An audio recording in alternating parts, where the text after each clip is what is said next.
సంవత్సరాల తర్వాత చదివినా అవసరమైన వారికి అవసరమైన అవగాహనించే మాటగా ఉంటామండి. ఇక్కడ మత్తయి వార్త 11:25 ఒక మాట చదువుతా ఉన్నాము. ఆ మాట మాట్లాడిన ఆయన యేసు ప్రభు నమ్మదగిన వాడు, మాట మార్చే దేవుడు కాదు. ఎవరి మాట అయితే స్పష్టమైనదో, ఎవరి మాట అయితే మనం నమ్మొచ్చో, ఎవరి మాట మీద అయితే మనము విశ్వాసం ఉంటుందో, ఎవరి మాటను పట్టుకుని మన జీవిత కాలం అంతా బ్రతకొచ్చో, ఎవరి మాటను చెప్పి నెరవేర్చడంలో ఆయన మాటలు చూస్తా ఉన్నాం. ఆయన అంటా ఉన్నాడు, ప్రయాసపడి భారం మోసుకుని సంతోషంగా జీవితాలు అంటా ఉన్నాడు. ఇక్కడ మొదటి పదము ప్రయాస అనే పదం మనకు కనబడతా ఉంది. ప్రయాస అనే పదము మనకు తెలుసు. ప్రయాస అంటే భారంతో కూడుకున్నది, దుఃఖంతో కూడుకున్నది, కష్టంతో కూడుకున్నది. ప్రయాస అంటే తట్టుకోలేంత కష్టమో అని అర్థం చేసుకోవచ్చు. సింపుల్గా మనం అర్థం చేసుకోవాలండి. తట్టుకోలేంత కష్టము. ప్రయాస అనే పదము మొట్టమొదటిసారిగా బైబిల్లో మత్తయి వార్త ఆదికాండము 3:11 కనపడతా ఉంటుంది. ఆ దోషం ప్రయాస అనే మాట మన ఆదికాండము 3:16-17 కనపడతా ఉంటుంది. ఆయన స్త్రీతో ఈ దేవుడు స్త్రీతో మాట్లాడుతూ ఉన్నాడు. మొట్టమొదటి స్త్రీతో మాట్లాడుతూ ఉన్నాడు. మొట్టమొదటి స్త్రీ పేరు ఏంటి? అవ్వ కదా. మొట్టమొదటి స్త్రీ అయినా అవ్వతో మాట్లాడుతూ ఉన్నాడు. ఎప్పుడు మాట్లాడుతూ ఉన్నాడంటే ఆయన రోజు మాట్లాడుతూ ఉండేవాడు. ఆయన ఆదాంతో అవ్వతో రాయకుండా మాట ఏంటంటే ప్రతి తలపోతున ఆయన మాట్లాడుతూ ఉండేవాడు. ప్రతిరోజు మాట్లాడుతూ ఉండేవాడు. కానీ ఒక రోజు ప్రత్యేకంగా మాట్లాడుతూ ఉన్నాడు. ఎప్పుడైతే వాళ్ళు తినోదన్న ఫలాన్ని తిన్నారో, తినదన్న పండు తిన్న తర్వాత వారి జీవితంలో కొన్ని మార్పులు చోటు చేసుకున్నాయో, ఆ మార్పులు చోటు చేసుకున్న తర్వాత అంటే దేవుడి మాటలు కాదని పండు తిని దేవుడికి కనబడకుండా దాచుకున్న తర్వాత ఆ స్త్రీతో మాట్లాడుతూ ఉన్నాడు. కొన్ని మాటలు ఎక్కడ మాట్లాడుతున్నాడు, ఎప్పుడు మాట్లాడుతున్నాడు, ఎలా మాట్లాడుతున్నాడు అనేది చాలా ప్రాముఖ్యమైనది. ఏ వచనం అయితే మనం చదువుతున్నామో ఆ వచనంలో మొదటిసారి ప్రయాస అనే పదం కనబడతా ఉంది. ఆ సందర్భం ఎప్పుడంటే వాళ్ళు దేవుడికి కనపడకుండా దాచుకునే సందర్భం. దేవుడు ఉద్దండన చేసి దాని శిక్షను అనుభవించడానికి కొద్ది సమయం ముందు, దేవుడు ఉద్దండన చేసిన తర్వాత మన జీవితంలో మన కన్నులు తెరవబడి అయ్యో ఇది ఏదైతే వద్దో అది చేశాను కాబట్టి దాని ప్రతిఫలం ఇదే అర్థం చేసుకున్న తర్వాత దేవుడికి మాట్లాడుతున్నమాట. మొదట స్త్రీతో మాట్లాడుతూ ఉన్నాడు. కారణం ఎందుకంటే స్త్రీ మొదట ప్రాణికంది, తర్వాత తీసుకెళ్లి తన భర్త అయిన ఆరాధించింది. అంటారు ఆయన మీ ప్రయాసము ఈ ప్రయాసమును గర్భ వేదనను నేను మిక్కిలి హెచ్చించాను. అంటే ఆయనకి ఒక ప్రయాస కలుగుతుందే చెప్తా ఉన్నాడు. ఆ ప్రయాసకి కారణం ఏంటంటే తను దేవుడు వద్దన్న పని చేయడం. మీరు చాలా సార్లు ప్రయాస లేదా కష్టము తట్టుకోలేని బాధలు మన జీవితంలో ఎందుకు వస్తాయి అనుకుంటాం. సహజంగా ప్రతి ఒక్కరి జీవితాల్లో ఏదో ఒక సమయంలో కష్టం ఉంటుంది, ఏదో ఒక సమయంలో బాధ ఉంటుంది, ఏదో ఒక సమయంలో కన్నీరు కాచే సందర్భాలు ఉంటాయి. దానికి కారణము ఖచ్చితంగా దాని వెనకాల ఏదో ఒక కారణం ఉంటుంది. ఆ కారణం చాలా సార్లు మనము దేవుడికి దూరమైన సందర్భం అయి ఉంటుంది. వీలైతే ఎప్పుడు మీకు దుఃఖం వచ్చినా, ఎప్పుడు మీకు కష్టం వచ్చినా, మీ జీవితాల్లో శ్రమ వచ్చినా మీరు ఒక నిమిషం ఆగి వెనక్కి తిరిగి దీనికి కారణం ఏమై ఉంటుంది అని పరిశీలించుకోవడానికి ప్రయత్నం చేయండి. దాదాపుగా ప్రతిసారి నేను చెప్పడం లేదు, దాదాపుగా చాలా ఎక్కువ సార్లు దేవుడు నమ్ముకున్న మనము సమస్యలు ఉండగలడానికి మొదటి కారణము మనము దేవుడికి విధేయత చూపించిన కోసం అయి ఉంటుంది. స్త్రీతో మాట్లాడతాడు, నీ ప్రయాస హెచ్చిస్తాను, గర్భం ఎక్కువ అని చెప్తాడు. తర్వాత వచ్చిన 17 రోజులు కూడా చదువుతాను ఒకసారి. ఆయన ఆదాంతో నీవు నీ భార్య మాట విని తినవద్దని నేను నీకు ఆజ్ఞాపించిన వృక్ష ఫలములు తింటే స్పష్టంగా కారణం చెప్తాడు. ఎందుకని ఇటువంటి స్థితి నీకు రాబోతుందని చెప్తాడు. ఎటువంటి స్థితి వస్తుందో చెప్తా ఉన్నాడు. చదవమ్మా. నీ నిమిత్తము జ్ఞానం క్షమించబడిందంటే తప్పు చేసింది ఆదాము అవ్వనే, కానీ వారి నిమిత్తము జ్ఞానం క్షమించబడి ప్రయాసముతోనే నీ బ్రతుకు జన్మలన్నీ దాని సంతతి నీ ప్రయాసతోనే నీ భూమి పంటను తింటావని ఆదామునికి దేవుడు ఒక విధంగా శిక్షణ విధిస్తా ఉన్నాడు. ప్రయాసాన్ని పదము మొట్టమొదటిసారి కనబడతా ఉంది. ప్రయాసంతో కారణం కూడా కనబడతా ఉంది. ప్రయాస కారణం కూడా కనబడతా ఉంది. ప్రయాసకి కారణము మనుషులు దేవునికి వ్యతిరేకమైన ఆలోచన చేయటం, మనుషులు దేవునికి ఇష్టం లేదని వద్దనని చేయటము, మనుషులు దేవుడు కాదనని చేయటము. మనుషులు ఎప్పుడైతే కాదన చేశారో దేవుడి దగ్గరికి రాలేక, దేవుడికి మొహం చూపించలేక, దేవుడి దగ్గర నుంచి దాక్కోవడానికి వస్తా ఉన్నాము. అప్పుడు మొట్టమొదటిసారి ప్రయాస అనేది మనుషుల జీవితంలోకి వచ్చింది. దాదాపు అదే ప్రయాస, దగ్గర దగ్గర అలాంటి ప్రయాసతోనే మనుషుల జీవితము కొనసాగిపోతా ఉంది. మనుషుల జీవితంలో రెండు రకాలైన శిక్షలకు కారణమైన చెప్పాలంటే మనుషులు రెండు రకాల పాపాలకు బాధితులై ఉంటారు. మొదటిది, ఆదాము యొక్క అవిధేయత వలన మనుషులు దేవుడికి దూరం అవడం వల్ల ఆదాము ద్వారా సంక్రమించిన పాపం ఉంది. రెండవది, మనుషులు తమ సొంత ఆలోచన ద్వారా, సొంత క్రియల ద్వారా దేవుడికి వ్యతిరేకంగా చేసిన వాటిని మనం చూస్తూ ఉంటాం. ఈ రెండింటి యొక్క మధ్యన మనిషి నలిగిపోతా ఉంటాడు. నమ్మదగిన దేవుడు ఇలా ప్రయాసంతో ఉన్న వారిని పిలుస్తా ఉన్నాడు. ఇక్కడ 28వ మత్తయి వార్త 11వ అధ్యాయం 28లో అది ఒక పిలుపు, అది ఒక ఆహ్వానం. ఎవరిని ఆహ్వానిస్తా ఉన్నాడంటే ప్రయాసపడిన వారిని ఆహ్వానిస్తా ఉన్నాడు. ప్రయాసలో కొనసాగుతున్న వారిని ఆహ్వానిస్తా ఉన్నాడు. ఎవరు ఆహ్వానిస్తా ఉన్నారు? దేవుడు ఆహ్వానిస్తా ఉన్నాడు. ప్రయాసంతో కూడా వాళ్ళు చేస్తా ఉన్నారు. అది ఏం చేస్తారంటే వాళ్ళు భారము మోస్తా ఉన్నారు. ఆ భారము వాళ్ళు దించుకోలేని భారము. భారం అంటే బరువు. సింపుల్ గా మనం అర్థం చేసుకోవాలంటే భారం అంటే బరువు కన్నా ఎక్కువ.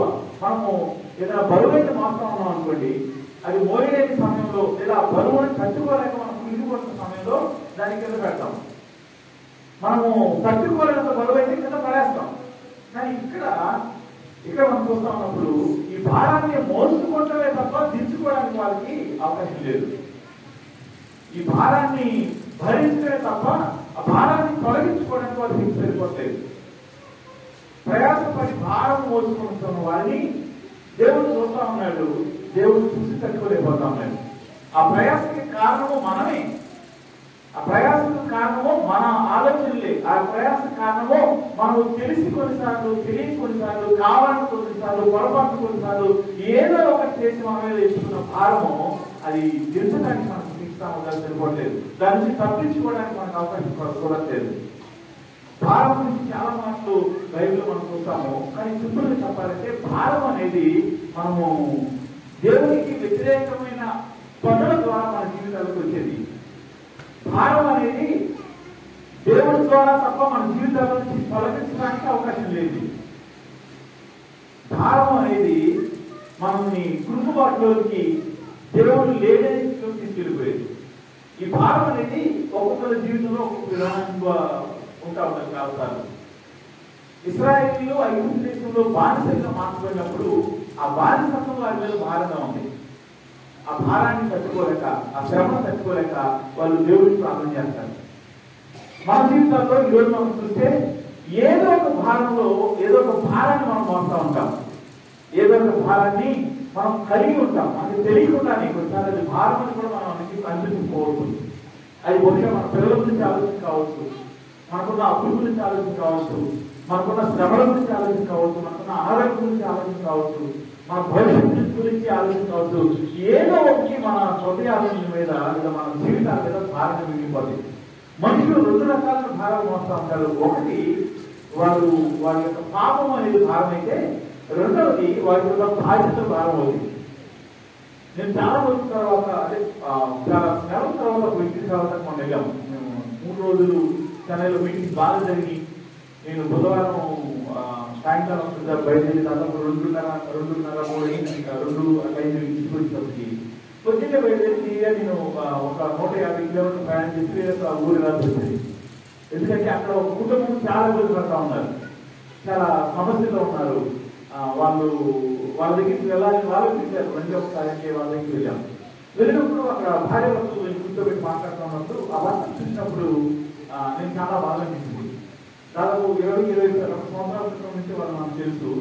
అతని దగ్గరికి వెళ్ళినప్పుడు అతను మంచి బాగా కనపడతా ఉన్నాడు. మంచి వంట వేసుకున్నాడు, మంచిగా చదువుకున్నాడు, అంతా ఉంది. కానీ తన ముఖము తెలియని వేదంతో నిండిపోయినట్టుగా, తెలియని భారాన్ని మోస్తున్నట్టుగా ఉంది. సాయంత్రం పూట మేము మధ్యాహ్నం వెళ్ళాము. సాయంత్రం అయింది. సాయంత్రం వారి కూర్చోబెట్టి మాట్లాడుతున్నప్పుడు ఆ వ్యక్తి తన బాధ చూసుకుంటా ఉన్నాడు. ఆ వ్యక్తి నేను కలిసి దగ్గర నుంచి చూస్తా ఉన్నప్పుడు ఆ వ్యక్తి ఎలా అయిపోయాడంటే బరువును కోసే వ్యక్తి తన భుజాన్ని వంచి రాస్తాడు. బరువు మోస్తా ఉన్న వ్యక్తి మోసి తట్టుకోలేక తనకున్న బలం తగ్గిపోయినప్పుడు తన భుజాలు ఒరిగిపోతే తెలియకుండా మనిషి ఉంటాడు. తన ముఖంలో నవ్వు కనపడుతుంది కానీ అది హృదయం చెప్పిన నవ్వుగా ఉండదు. ఆ వ్యక్తిని చూస్తా ఉన్నప్పుడు నాకు ఎంత బాధేసిందంటే అదే వ్యక్తిని హృదయం అంతట్లో నవ్వుతూ సంతోషంగా ఉన్నట్టు నాకు తెలుసు. కొన్ని రోజుల తర్వాత కొన్ని నెలల తర్వాత ఆ వ్యక్తిని చూస్తా ఉన్నప్పుడు ఆ వ్యక్తి కృంగిపోయి ఉన్నాడు. ఆ వ్యక్తి భయంకరమైన భారం మోస్తా ఉన్నాడు. ఆ వ్యక్తి మీద ఉంచబడిన భారము లేదా ఆ వ్యక్తి ఉన్న భారము తను పూర్తిగా కృంగిపోయేలా చేసింది. చాలా కృంగిపోయి ఉన్నాడు. కొద్దిసేపు అయిన తర్వాత ఏడుస్తా ఉన్నాడు. అతను ఏడతాన్ని చూసి మేము తగ్గిపోయాడు. అనారోగ్యం లేదు అతనికి, కాబట్టి ఒక భయంకరమైన భారం వచ్చిన స్థితిలో ఉన్నాను. భార్య వస్తుంది. నాకు అనిపించింది ఒక మనిషిని భారము అనేది, తమ కష్టం అనేది, తన శ్రమ అనేది ఎంత కృంగదీస్తుందో కదా. వాళ్ళకి ఉద్యోగం ఉంది, కొద్ది డబ్బులు ఉన్నాయి, అన్నీ ఉన్నాయి. దాదాపు మనిషి ప్రపంచానికి ఏం కావాలో అన్నీ ఉన్నాయి. కానీ వారిద్దరూ భయంకరమైన బరువులు ఉంచుకోవడానికి కారణం చేశారు. వాళ్ళు తట్టుకోలేని కష్టాన్ని వారు కలిగి ఉన్నారు. వాళ్ళతో మాట్లాడడం దగ్గరగా 3.5 ఏళ్ళు మాట్లాడుతూ ఉన్నాము. దేవుడు ఒకటి చాలా వరకు వాళ్ళు సేవలు చేర్చబడ్డారు, దేవుడు మాట్లాడి ఆలోచించబడ్డారు. కానీ వాళ్ళతో చెప్పాము, మేము చెప్పిన మాటకి ధైర్యం కలిగించేమో కానీ అవి కొనసాగాలంటే పూర్తిగా మీరు విడుదల పొందాలంటే వ్యవసాయం పెట్టుకోవాలి. మీరు దేవుడితో కనిపిస్తేనే, దేవుడిని మాట్లాడితేనే అన్ని విషయాలు బాగా ఎన్ని మాటలు పెట్టి కొత్తగా దేవుడితో సంబంధాన్ని ప్రారంభిస్తేనే మీ జీవితం సరిచేయబడుతుంది. ఎందుకంటే దేవుడు ఒక్కడే భారమును తీసివేయగలిగిన దేవుడు. హల్లెలూయా. దేవుడు భారాన్ని పరిశీలించిన దేవుడు ఆయన ఒక్కడే. మనం ఎంత మంచి ఆహారం తినవచ్చు, మనకు అన్నీ ఉండవచ్చు, కానీ పరిస్థితిని మార్చగలిగే పరిస్థితి మా శక్తి మన జీవితాల్లో లేదు. మనం ఎదుర్కొంటున్న మనం వెళ్తున్న శ్రమలను తప్పించగలిగే స్థితి మన జీవితంలో లేదు.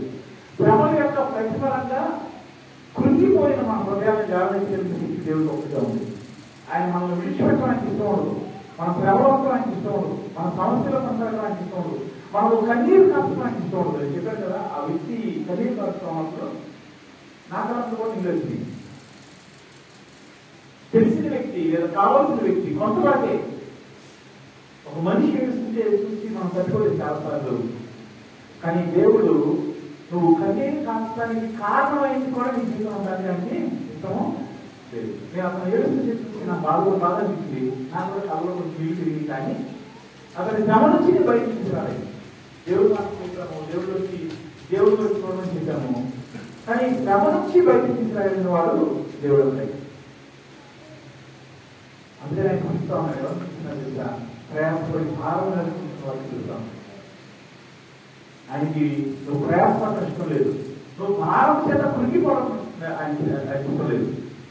చాలాసార్లు చాలా మంది మనుషులు భారం పోసే వాళ్ళ పరిస్థితి చూస్తా ఉన్నప్పుడు అంటే కురుగు మాట చూస్తున్నప్పుడు భారమనే మాట తెలియదు, కానీ కష్టాల్లో ఉన్నవాడు అనుకోవచ్చు. మనుషులందరికీ వాళ్ళు మంచిగా సంతోషంగా ఉన్నట్టు కనబడతారు. కానీ కష్టాల్లో కృంగిపోతున్న వాళ్ళు వాళ్ళ కష్టంలో ఉన్నారనే సంగతి కూడా మనుషులు ఎవరికి తెలియదు. బయట నుంచి చూసే వాళ్ళకి అన్నీ ఉన్నాయి అనుకుంటారు, ఒకే మాట వాస్తవమే. కానీ వారి హృదయాలు భారం చేత నిలిపోయి ఉంటాయి, వాళ్ళ హృదయాలు కృంగిపడుతూ ఉంటాయి. వాళ్ళు వేరొకరికి ఇచ్చేలాగా ఉన్నప్పటికీ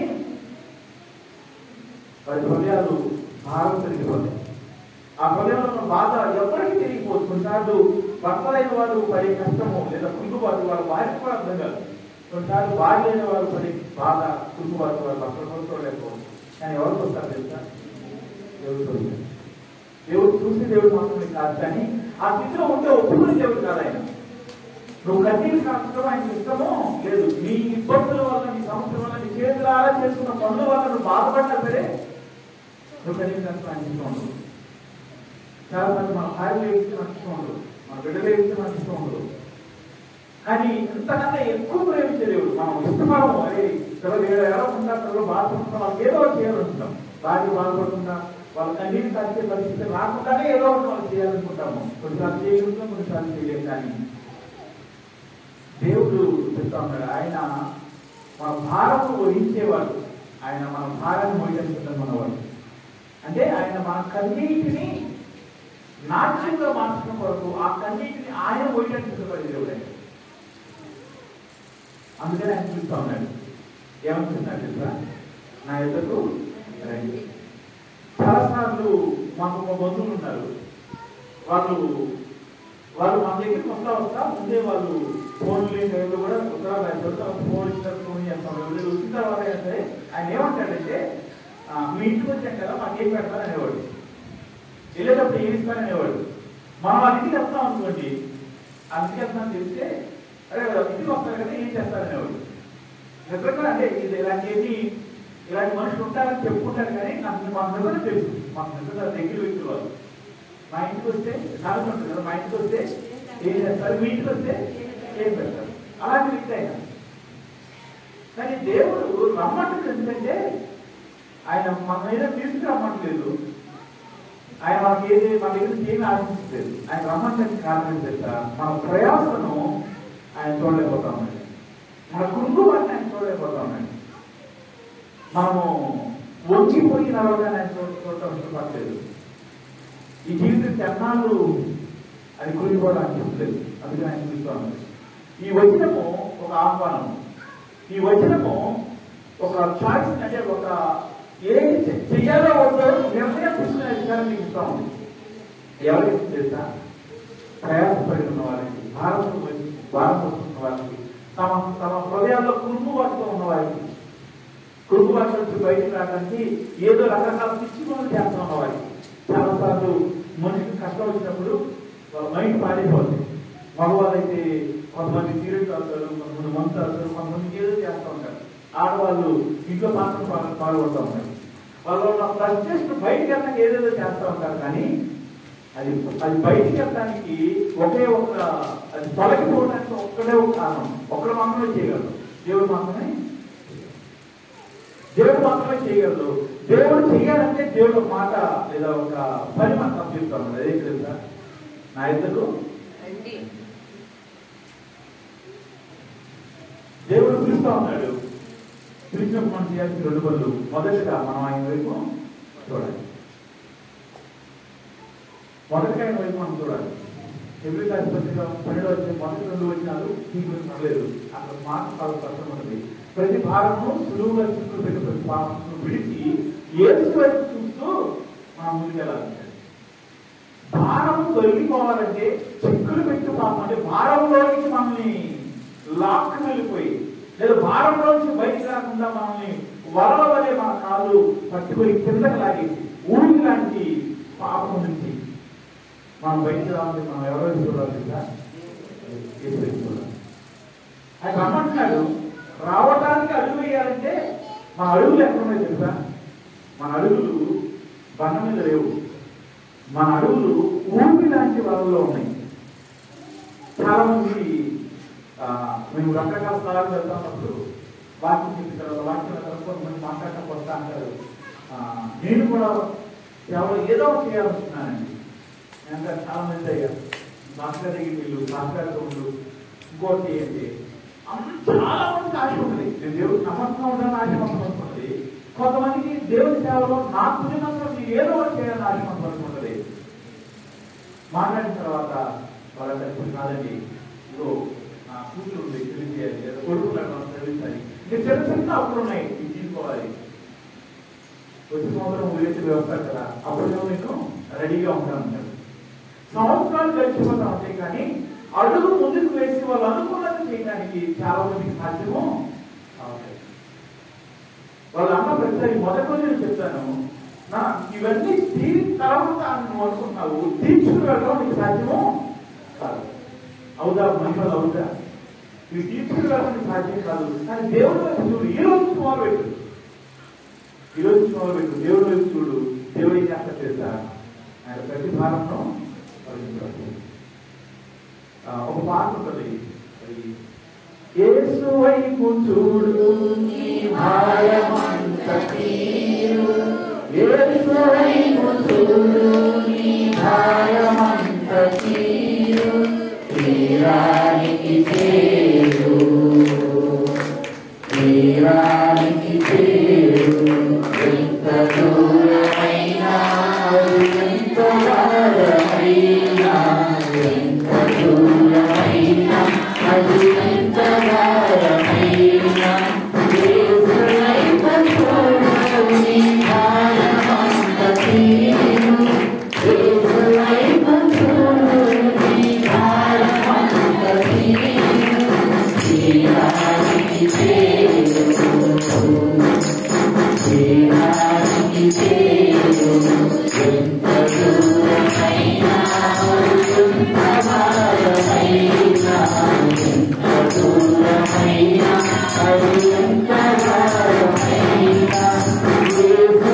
సంపూర్ణత బయటకు రావాలని ప్రయత్నం చేస్తాడు.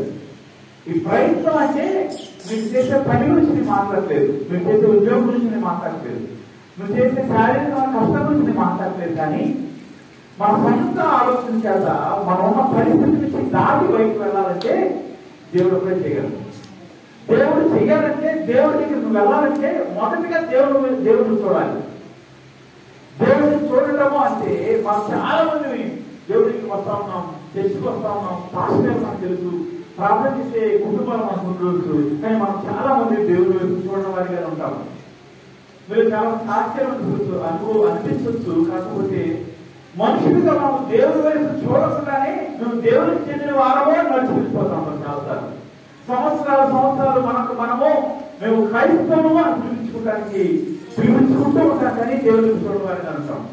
చూడటం అనేది చాలా శ్రేష్టమైన విషయం. ఈరోజు ఈ వాక్యం నుంచి 3 విషయాల మీద పంచుకోవాలని ఆశపడతా ఉన్నాను. అందులో మొదటిది ఏంటి తెలుసా? నీ జీవితంలో ప్రయాస అనేది, భారం అనేది నువ్వు మోస్తున్నావు అనే విషయాన్ని నువ్వు గుర్తించాలని ఆశపడతా ఉన్నాను. నువ్వు మోస్తూ ఆ భారము చేత నువ్వు కృంగిపోయి ఆ భారంలో నుంచి బయటకు రావడానికి, కష్టం నుంచి బయటకు రావడానికి ఇంకోలేదో చేస్తూ చిక్కుపడిపోతా ఉన్నావు. అది నీ వైపు ఒకసారి చూస్తుంటే అర్థమవుతుంది. అటువంటి నిన్ను ఆ భారం నుంచి విడిపించి, ప్రయాసం నుంచి విడిపించి, కన్నిటి నుంచి విడిపించి నిన్ను సొంత కుమారుడి కంటే ఎక్కువ ప్రేమిస్తున్న దేవుడు మనకు ఉన్నాడు. అది మొదటి విషయం నేను చెప్పాలని ఆశపడుతుంది. రెండో విషయం ఏంటో తెలుసా? ఆయన నిన్ను రమ్మంటున్నాడు. నువ్వు ఆయన దగ్గరికి వెళ్ళాలంటే ముందు ఆయన నువ్వు చూడాలి. దేవుడి చూడటం సాధ్యం అంటే దేవుడి చూడటము మన కనులతో సాధ్యం కాదు. చాలాసార్లు దేవుడి ప్రసన్నత మనం అనుభవించగలము, చాలాసార్లు మనం చూడలేము. నాకు తెలిసినంత వరకు దేవుడి మన కళ్ళతో చూడటం అనేది మోసేకి సాధ్యం కాలేదు. మోసే అయ్యా నేను చూడాలనుకుంటున్నాను అంటే అది సాధ్యం కాదు. నా వీపు తట్టు నా ప్రసన్నత మనం చూడగలమన్నాడు. కానీ దేవుడు మన తెలియదు, దేవుడు మనం చూడలేదు. అనేక సార్లు దేవుడి యొక్క కృపను మనం పొందుకుంటా ఉన్నాం. మనం ప్రార్థన చేస్తా ఉన్నప్పుడు, మనం ఆరాధన చేస్తా ఉన్నప్పుడు, మనం పాట పాడుతూ ఉన్నప్పుడు, మనం కన్నీరు కాస్తున్నప్పుడు మన పక్కన ఉంటే ఆయన రుజం తట్టాన్ని అనేక సార్లు మనం అనుభవించాం. మరి దేని గురించి చూడమన్నాను తెలుసా? ఆయన మీ కొరకు చేసిన సిలువ యాగం గురించి చూడమన్నాను. ఎంత ఎంత ప్రేమించే వాళ్ళైనా సరే మా కొరకు ఏమి చేయడానికి సిద్ధపడరు. పాపంగా మార్చబడ్డాడు. ఆయన చూసిన వారు ఆయన భవిష్యత్తు కనబడ్డాడు. ఆయన చూసిన వారు ఆయన అవతారాల వారికి కనబడ్డారు. ఆయన చూసిన వారు తన మీద ప్రతి పాపము కనబడతా ఉంది. ఆ పాపాన్ని మొయ్యడానికి ఆయన సిద్ధపడ్డాడు, పాపాన్ని భరించడానికి ఆయన సిద్ధపడ్డాడు, పాపముగా కనపడడానికి ఆయన సిద్ధపడ్డాడు. ఏ ఒక్కరికి పక్క చేయరు. నువ్వు తప్పు చేసి నీ కొరకు ప్రాణంగా ప్రేమించే ఒక స్నేహితుడు ఆ తప్పు అర్థం చేసుకోమంటే వేసుకునే వాళ్ళు దాదాపు ఉంటారేమో అనుకుంటాను నేను.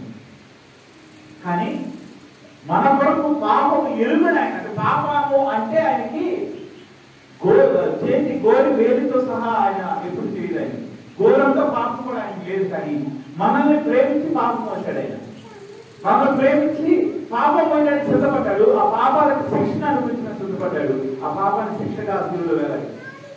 ఒక్కసారి అది చూడగలిగితే ఎంత చేసిన నా దేవుడు ఏదైనా చేస్తాడు అని నమ్మకం నిలగలుగుతుంది.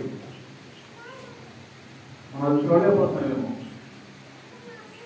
నా జీవితంలో చాలాసార్లు నా సొంతగా చేసిన ప్రయత్నాలు చాలాసార్లు ఓడిపోయాను, కానీ చాలాసార్లు సక్సెస్ అవ్వలేదు. కానీ దేవుని మీద పెట్టిన ప్రతి భారము, నువ్వు తప్ప నాకు ఇంకెవ్వరు లేదయ్యా, నువ్వు చేయకపోతే నాకు చేయగలిగిన వారు ఎవరు లేదయ్యా, నీకు ఏ కావాల్సిన దేవుడు కావాల్సి అంటే అంటే నేను ఇక్కడ వచ్చేసిన అనుకోండి, అక్కడ నుంచి ఇంటర్నెట్ అవకాశం లేదు. మూసుకుపోయిన ద్వారాలని వెళ్తే వెనక్కి వెళ్ళాలి, ముందుకు వెళ్ళడానికి అవకాశం లేదు. అలాంటి పరిస్థితులు అన్ని ద్వారాలు మూసుకుపోయే సమయంలో ఒక చిన్న ప్రార్థన దేవుడు నూతనమైన ద్వారాలు చదవడానికి అనుభవించాను. బహుశా మీ జీవితంలో కూడా నేను అనుభవించాలనుకున్నాను. అనుభవించిన వాళ్ళని పక్కకు పెట్టి దేవుడు నూతనమైన ద్వారాలు చదవగలిగేవాడు. ఆయన పిలుస్తా ఉన్నాడు. పిలిచినప్పుడు ఆయన దగ్గరికి వెళ్ళాలి, ముందు ఆయన చూడాలి. మూడో విషయం చెప్పాలని ఆశపడి నేను చెప్తాను. ఆయన నా దగ్గరికి రండి పిలుస్తా ఉన్నాడు. వెళ్తావాలి అనేది నీ చేతుల్లో ఉంది. వెళ్తావాలి అనేది నీ చేతుల్లో ఉంది. ఆయన నీకు సహాయం చేయడానికి, నీ భారం నుంచి గురువు వాటి నుంచి నేను లేవనెత్తడానికి, నీ శ్రమల నుంచి సంతోషంగా మార్చడానికి, అవసరం నీ ప్రాణాన్ని ఓడకలి చేయడానికి, తొలగిపోయి ఒంటరిగా నువ్వు ఉన్న సమయాల్లో నీతో ఉన్నాను చెప్పడానికి నేను పిలుస్తా ఉన్నాను. వెళ్తావా? ఈ ప్రతిభాన్ని నేను చూపిస్తాను. నా దగ్గర ఫ్రెండ్ చూస్తాను, తర్వాత చదువుతామా నా దగ్గర నేను మీకు విశ్రాంతిని కలుగు చేస్తా ఉన్నాడు. దేవుడిని చూసేది మన హృదయానికి శాంతిని, సమాధానాన్ని, నెమ్మది ఉండాలి. విశ్రాంతి అంటే చిన్న తర్వాత మనం ఖాళీ కూర్చుంటాం, కొన్నిసార్లు ఏదో పండుకుంటాము, అది కాదు విశ్రాంతి అంటే. ఖాళీ ఉంటుంది అది విశ్రాంతి అంటే. మన హృదయము ఏ భారము లేకుండా ఉండటం, మన హృదయము దేవుడిచ్చే శాంతిని అనుభవించడం, మన హృదయంలో దేవుడి ప్రత్యక్షతను అనుభవించడం. దేవుడు మనతో ఉన్నప్పుడు, ఏదో సమయంలో మనం కుంగిపోయినప్పుడు, దేవుడు మనతో మాట్లాడినప్పుడు, దేవుడి శ్రమలో నేను తోడుగా ఉన్నానని చెప్పినప్పుడు మన హృదయం ఎలా ఉంటాయి? చెప్పలేని సంతోషించడం. అది అనుభవిస్తే కానీ, అనుభవించే వ్యక్తి తప్ప పక్కన వాళ్ళకి ఎంత చెప్పినా సరే అర్థం కాదు. కానీ దేవుడు ఒకటి ఇక్కడ మనం అందరూ ఏదో ఒక సమయంలో అటువంటి శాంతిని మనం అనుభవించాం. కారణం ఏంటి తెలుసా? అది దేవుడిచ్చే శాంతి, దేవుడిచ్చే నెమ్మది, దేవుడిచ్చే విశ్రాంతి. ఆయన విశ్రాంతి పొందడానికి ఆయన చూపిస్తా ఉన్నాడు. ఆ తర్వాత ఒకసారి నేను సాత్వికుడును గనుక నీ మీద నా కాడి ఎత్తుకుని, నా మూడో విషయం చెప్పాలనుకుంటుంది ఏంటంటే, ఆయన దగ్గరికి వెళ్ళినప్పుడు ఆయన మనకు విశ్రాంతి ఇస్తారు. ఎలాంటి విశ్రాంతి తెలుసా? ఆయన కాడి ఎత్తుకుని విశ్రాంతి. కాడి అనేది బరువుగా ఉంటుందా, తేలిగా ఉంటుంది? కాడి ఎప్పుడు చూసారా? మా చిన్నప్పుడు మా ఇంట్లో ఎత్తులుండి ప్రత్యేక అట్లాంటి ఎత్తులు మనకి ఇప్పుడు మన ఊళ్ళో చూడలేదు. చాలా పడుతుంది, చాలా హెవీ ఉంది. తర్వాత దాన్ని ట్రైనింగ్ పెట్టడం మొదలు. అప్పుడు పాతకాలంలో చెక్కతో చూసిన చెక్కని మా ఊళ్ళో ఉన్నాయి కదా, చెక్కతో చేసిన చెక్కలు ఉంటాయి, చాలా బాగుంటుంది. దానికి ఖాళీ ఉంటుంది, ఖాళీకి రెండేళ్ళు కడతారు. ఖాళీగా ఉన్న ఖాళీని లేదా ఖాళీగా ఉన్న బండిని ఖాళీ పట్టుకుని పైకి లేపాలంటే చాలా కష్టం, బాగుంటే తప్ప సాధించారు. కానీ దేవుడు అంటే ఉన్నాడు, నా ఖాళీ అనిపిస్తా ఉన్నాడు. అది ఎవరి ఖాళీ? అది దేవుడి ఖాళీ. నా ఖాళీని ఎత్తుకోమంటా ఉన్నాడు. అంటే ఒక బండికి రెండు ఇల్లు కడితే కనుక ఒకవైపు ఆయనకి ఎవరు ఉంటారంటే దేవుడు ఉంటాడు, ఇంకోవైపుకి మనం గమనిస్తూ ఉన్నాడు. మీకు చాలా తెలుసు, హైట్ ఉన్నారనుకోండి, ఒక ఎత్తుగా ఉన్న వ్యక్తి, ఒక పొడుగుగా ఉన్న వ్యక్తి బరువు మాట్లాడుతుంటే ఎవరి మీద బరువు పడుతుంది? ఇద్దరు చెప్తారు, కొద్దిగా ఉన్న కొద్దిగా ఉందా? నాకు తెలిసిన పడుతూ ఉన్నాను. నేను మన వారి నాన్నగారు చనిపోయినప్పుడు అక్కడ చాలా మంది ఉన్నారు. కాకపోతే బహుశా వాళ్ళు ఇలా క్రైస్తవ ఆచారం ప్రకారం అది తెలియదేమో, పట్టే వాళ్ళు విధముగా అయిపోయారు. నేను చాలా వచ్చాను, మన బాలయ్య కాలుతున్నారు, ఎవరో అందులో మేము ఇద్దరు కాకుండా పెద్దలో ఒక ఆయన బాగా ఉండండి. ఆయన